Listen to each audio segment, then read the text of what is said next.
Hello and welcome. My name is Chris Moreau. I'm the Mid-Hudson Region Vice President for NYSCOPBA. In a moment, you will hear from NYSCOPBA President Michael Powers, Regional Vice President John Roberts, and Correction Officer Hayes. Also joining us today are Executive Vice President Kevin Donnelly, Recording Secretary Chris Summers, Treasurer Frank Gilbo, Western Region Vice President Mark DeBurgomaster, and CO Steve Karknard. As to why we're here. We're here today to discuss the latest chapter in our ongoing battle to properly educate our state leaders on what is truly happening inside the walls of our prison systems. For years, we have urged the state to take a hard, honest look at what's happening inside these walls. These facilities house some of the most dangerous inmates from across the state of New York. They are people who could not abide by the rules of society. Thieves, rapists, and murderers who have victimized innocent people. There's also a lot of good individuals that work behind these walls. Doctors, nurses, counselors, clergy.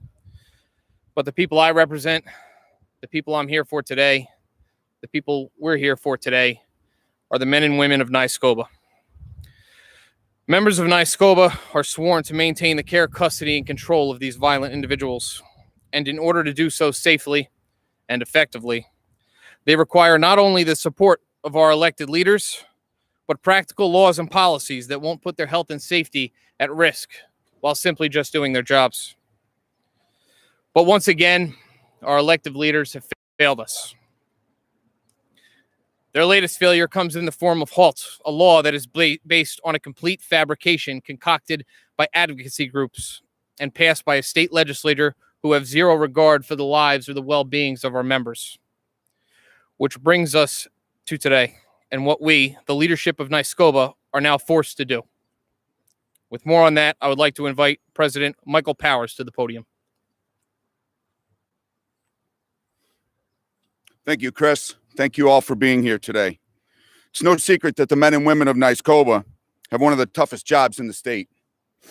They work in harsh, unforgiving environments, often locked inside for more than 8 hours, at times, sometimes 16 hours, with some of the most evil individuals society has produced. It's part of a job, a thankless job, but it's what our members expect each and every day they go to work. But our members didn't sign up for this. Over the past several years, the state of New York has turned its back on the brave men and women of NYSCOPBA, putting the health and safety of our members in jeopardy. Instead, the New York State Legislature, Governor Cuomo, the Department of Corrections and Community Supervision have sided with the criminals, enacting countless policies to cater to individuals who can't conform to society's rules. I, for one, cannot stand by any longer.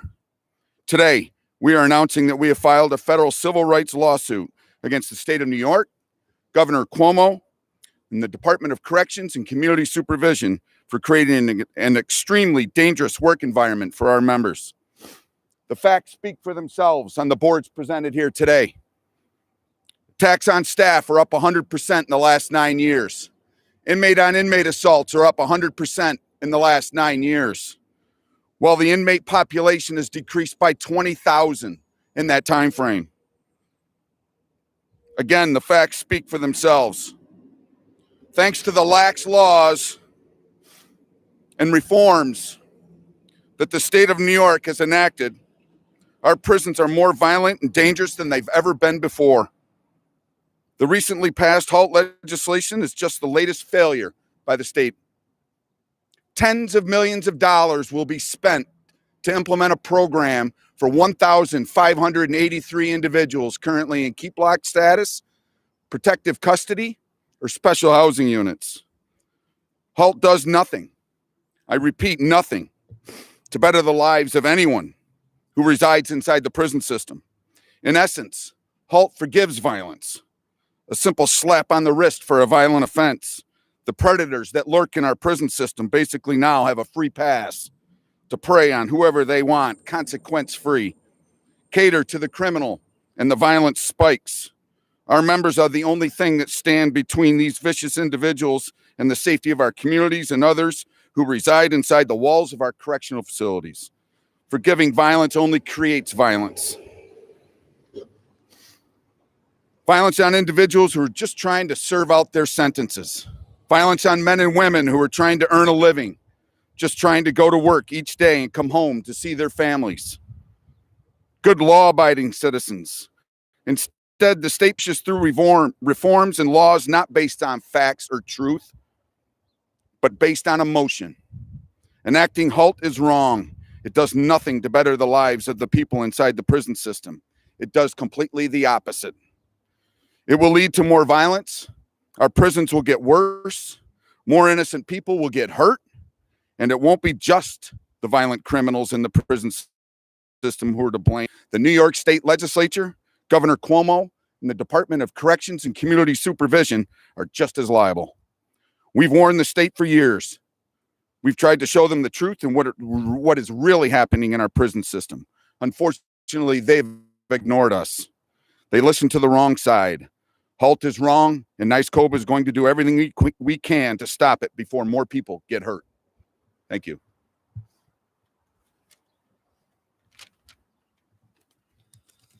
Hello, I'm John Roberts, the Regional Vice President for the Northern Region of Iscoba.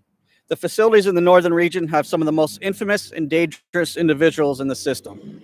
Within the Northern Region is Clinton Correctional Facility, the largest in New York State and one of the most violent in the state. Stories of violence against our members in Clinton are just a snippet of what our people across the state face on a daily basis. A more recent example out of Clinton Correctional is that of an officer with over 30 years on the job, simply trying to do his job, maintaining order on the inmate phones. An inmate jumped the line, and the correction officer stepped in, told him to wait his turn. After the correction officer, thinking the situation was resolved, the inmate turned back around and sucker punched the officer in the jaw, breaking his jaw, then proceeded to beat the officer until he was knocked unconscious. The officer suffered a fracture on each side of his jaw and also a concussion. Currently, he's at home with his jaw wired shut, only able to eat and drink through a straw. Did the officer deserve this? Did he deserve to suffer just because he told the inmate not to cut the line? What kind of a workplace allows such incidents to happen? Unfortunately, New York State allows this to happen in its prison system. As a result, this officer will spend the rest of his life with titanium plates in his face. That's the best case scenario for him. As for the predator who sucker punched the officer, once Halt goes into effect, the violent, unprovoked attacks like this, inmates will receive 15 days in segregated confinement with a hot shower, an iPad, a phone that he can call with his family. He has exercise available and visitation. 15 days. Where's the justice in that for the officers? My guy has his life upended, permanently altered. Once Halt's enacted, violent criminals like this will be back living their normal lives inside the prison within 15 days like nothing ever happened. My thoughts and prayers go out to the officer and his family, as well as the rest of my brothers and sisters in Iscoba who have suffered through harsh reality every day. Halt is wrong, and Halt must be stopped.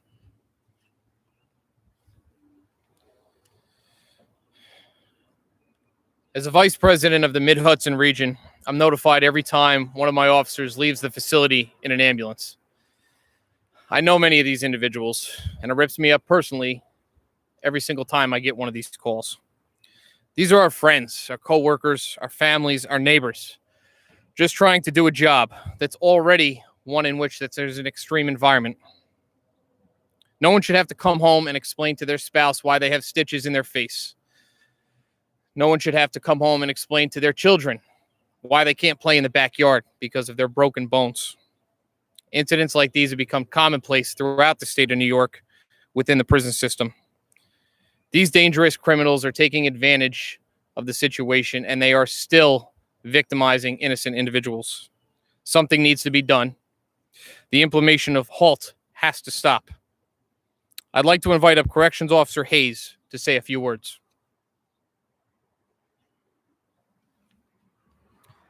Good morning, State of New York. My name is Officer Hayes. I'm an officer at a state prison. On June 5th, I was attacked by an inmate that was in my dorm. He was a cleaner, and at that point, he cornered me in a closet where he viciously attacked me, punching me several times in the face, ripping my shirt open to remove all equipment that would have helped me. If it wasn't for someone hearing my screams, I don't know how this situation would have turned out. I was viciously attacked. I was thrown against the wall. I was kneed aggressively where I would buckle to the floor. And once again, if I had not been heard, I don't know if another assault, a sexual assault, would have taken place. The Halt bill, unfortunately, is going to affect most. The act that was committed by this inmate has changed my life forever. He is protected for his unprovoked actions, while my life has been interrupted. The Halt bill is designed to help the most violent incarcerated individuals. The Halt bill is also designed to hurt those who protect and serve the state of New York. Every officer, nurse, civilian, counselor, and teachers were hurt from this bill. I asked the state of New York to reconsider this bill. We want to know, with all we do, that we can go home too. Thank you. Thank you, Officer Hayes. The state has put our members in grave danger. The numbers, they speak for themselves. No one should have to work in an environment such as this. We must stop Halt before more people are hurt, before officers receive more debilitating injuries, before inmates are victimized by other inmates. And this lawsuit aims to do just that. Myself and my colleagues will now take any questions you may have.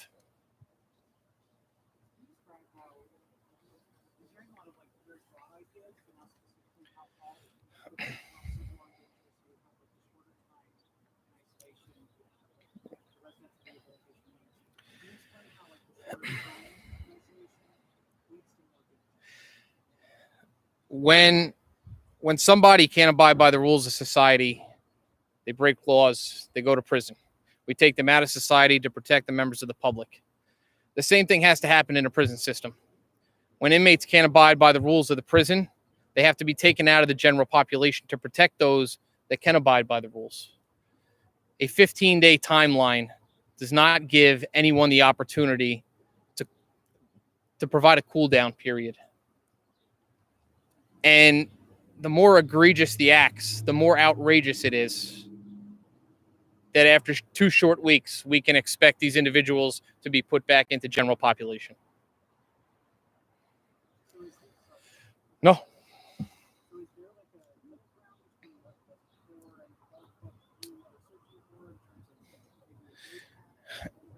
In 2012, we went through the Annucci settlement, which looked to vastly reform the secure housing units. We were still seeing the effects of the Annucci settlement.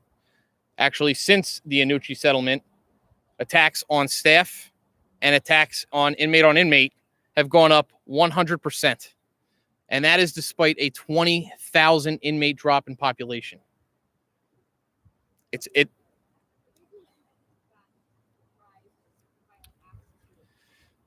lacks a lax disciplinary system. And the governor has made it almost an annual tradition to close more prisons, creating higher density in those that still exist.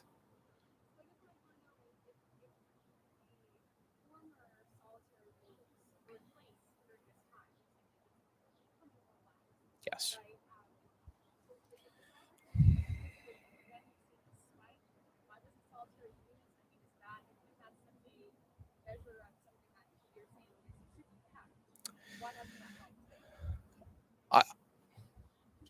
Mike. Well, let's be frank. Solitary confinement doesn't exist. I mean, in reality, and by definition, it doesn't exist in this state or in any state in the country. When you're dealing with individuals that don't subscribe or get along in the rehabilitation system, it's no different than society, right? I mean, we have disruptions in society. We remove them from the streets to create a safer environment for the community. And it's no different with inside a correctional facility.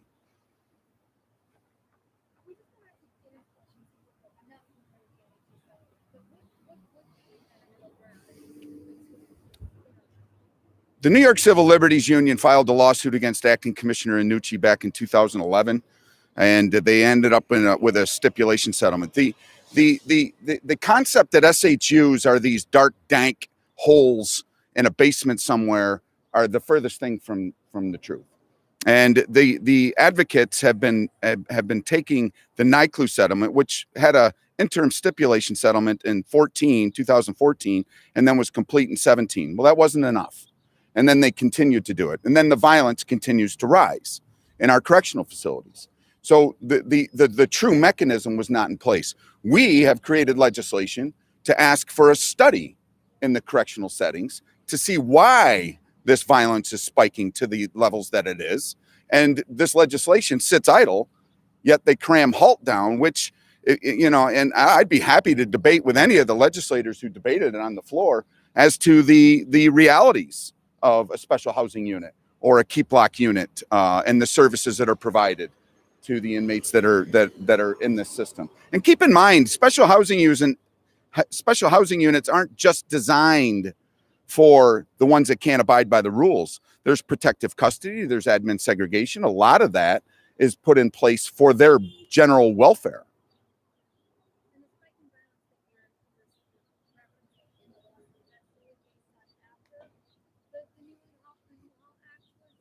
Well, from 2000, yeah, since the introduction of the NYCLU settlement and you know the start of the lawsuit to current date, it's all right there.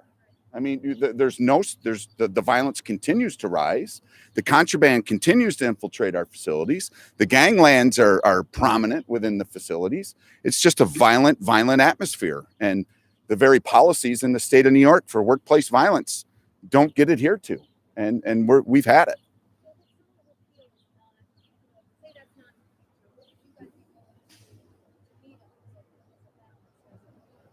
We've had many conversations, and that's up to our discussions further down the road. But I mean, we actually recommended many chapter amendments for the Halt legislation that fell on deaf ears, that are smart, common sense aspects for the rehabilitation model that the Department of Corrections and Community Supervision choose to operate by. Well,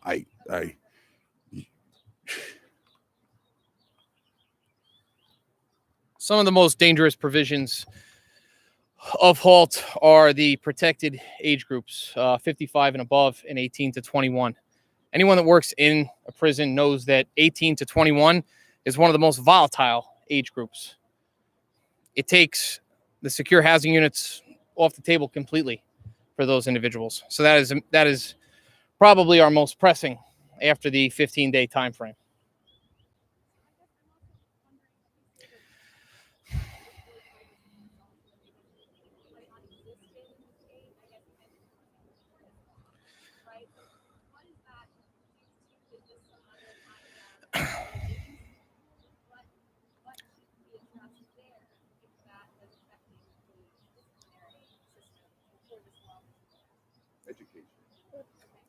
Yeah, go ahead. Quite frankly, it's educating everybody as to what a special housing unit really is. I can attest to it. I worked in one years ago at Greenhaven Correctional Facility. An offender in a special housing unit gets more services in a day than an inmate in general population can get in weeks. And that's not a fallacy. That's a fact. And those there are some of the concerns. They're not dark, dungeon-like atmospheres. They see nurses, they see medical, they see their counselors, they see clergy. They've got mental health issues. They've got iPads, tablets, phone services to their family. They have more connections in a special housing unit than an inmate in general population gets. That's the reality.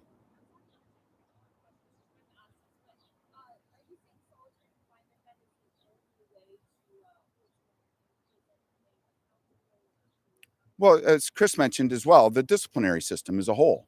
There's no consequences for criminal activity within a criminal institution. And therein lies the problem.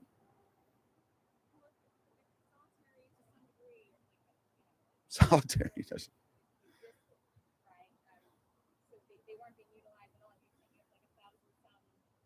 1,583. Right.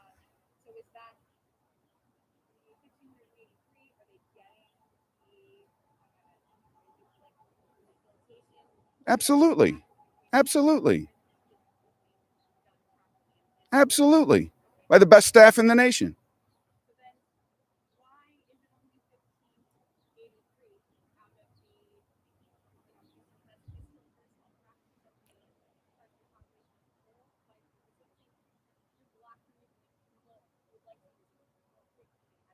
No, we're not. No, we're not suggesting that. We just want a model that keeps our members safe in an increasingly violent atmosphere. And that mechanism is removing the egregious actors from the rehabilitation model.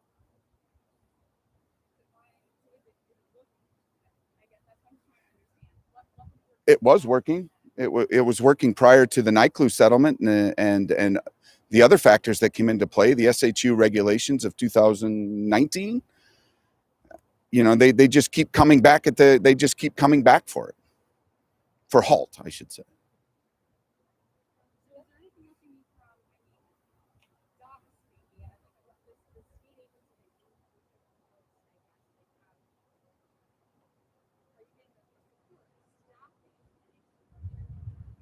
Staffing's always an issue.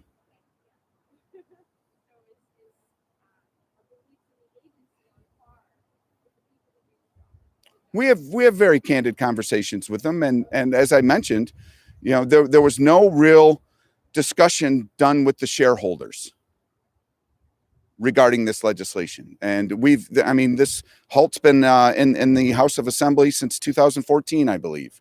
And, you know, we've attempted to have the discussions in the House of Assembly and in the Senate, and, you know, true common sense discussions that tend to fall to the wayside.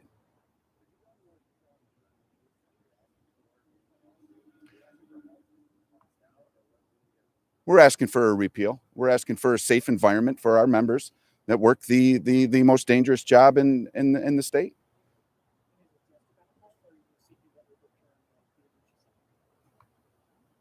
I don't know how that would be a question for our lawyers, but you know, that would, you know, ultimately we're looking to eliminate Halt, repeal Halt.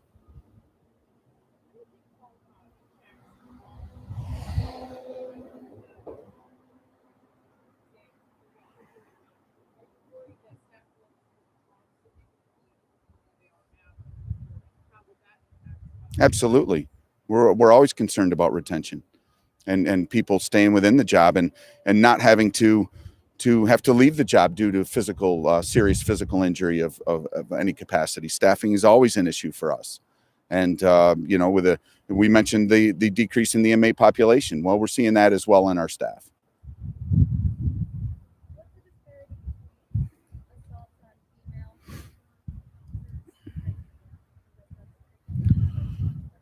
I would have to get that or deflect to some of my regionals that deal with that stuff on a daily basis.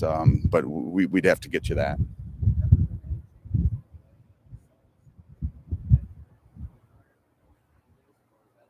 Yeah, there's physical injury, serious physical injury, and potentially deadly injury, and you know those things are always on the forefront. And as we mentioned, you know, I'm sorry. Yeah. I'm sorry. Repeat that.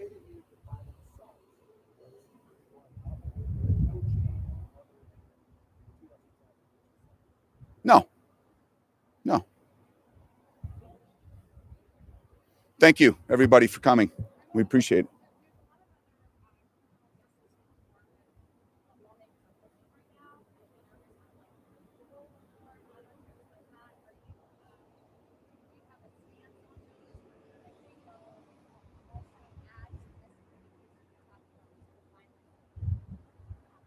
We're staunch supporters of all law enforcement. As far as other reforms that fall outside the Department of Corrections, community supervision that affect the men and women of NYSCOBA, we'll support them. But other than that, that's pretty much.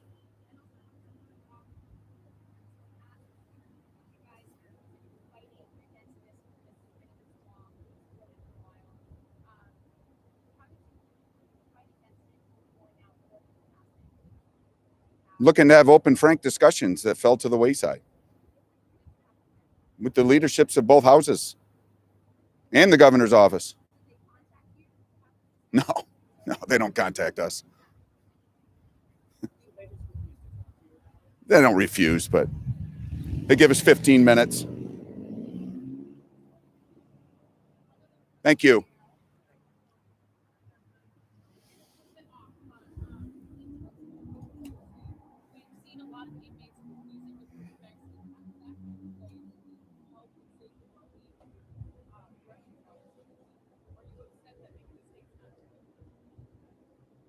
Well, ultimately, it's the same position we take with our staff. That's a personal preference. If they choose to do that, then that's what it is. Thank you again, everyone.